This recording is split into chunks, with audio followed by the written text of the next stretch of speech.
Hey guys, I hope you guys are having a great Monday. It's about 12:35 on Monday, and I had a couple of the same questions, so I just figured I would show how to do this, okay? All right, when you guys go under classwork, um, you've already learned how to scroll down to what you need to do for the week. I've had a couple of the same questions regarding these assignments right here. So the first one I want to address is the pre-reading vocabulary.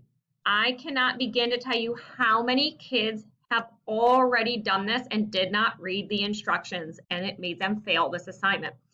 Please make sure that you read all assignments. It says right here, it is very important that you read the directions. You must type in lowercase or all of your answers will be marked as wrong. I apologize about the loud kids in the background. Even when you click onto the assignment itself, it will also go over the directions one more time in there. It says type in all lowercase, spelling counts, no extra spaces, or the program will mark you incorrect. So that gives you information about that particular assignment, okay? All right, the next question that I've been getting a lot on would be the comprehension questions. And this is set up very different than what you've done before, okay? I have created an extension for all of you. Excuse me for one moment. I apologize. I should not hear any of your voices. I apologize. Trying to teach with 4 kids at home is amazing. Anywho, when you guys click into this assignment,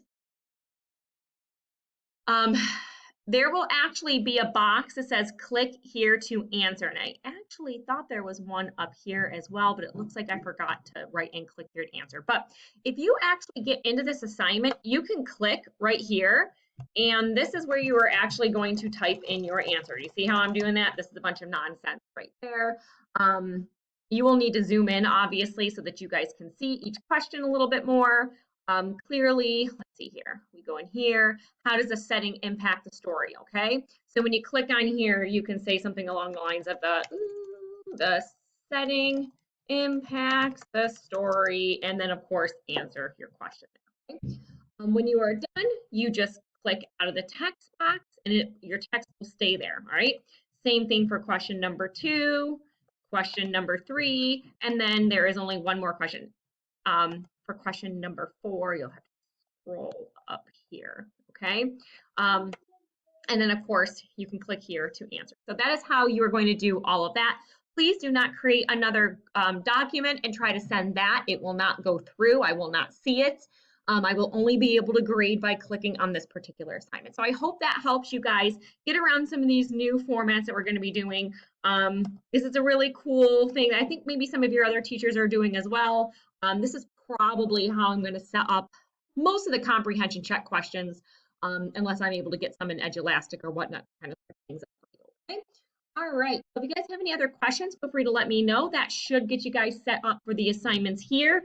Do not forget that when I am grading, I have to input the grades as what they actually are at the moment of grading. If I grade something and I put you in as missing and then you go in and redo that assignment, I will obviously change your grade, but the computer will not automatically know that you have turned in something late, and you will have to wait until I log back in to change that grade. So again, if I'm grading something at 7:30 in the morning and you don't turn it in until 10:30 that morning, obviously your grade is going to be what it was at 7:30 in the morning. It's not going to be what you have it, what you submitted late. As of right now, I'm not taking off any points for things being late for the first week. I know this first week was a little rough and you guys were trying to figure things out, but we are into week 2, so I do expect that things are in on time at this point. We are having a meeting tomorrow with the other teachers, and so I'll be able to give you some more details about, how grading and all that is going to look when we get that information, okay? So I didn't give you guys a ton of stuff this week because it's a shortened week. All you guys have is your anticipation survey, your pre-reading vocabulary. You'll have to read chapters 1 and 2, then answer these questions. And I did not give you a Moby Max this week. I just gave you guys a quick Achieve 3000. You do not even have to do the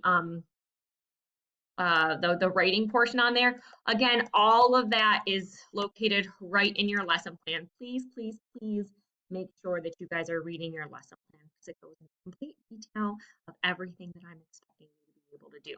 I hope to see you guys Wednesday at 1 o'clock, and we'll be able to meet at that point and address any concerns, or even just pop in to say hi or whatnot. Okay? Have a great day. I'll see you guys later.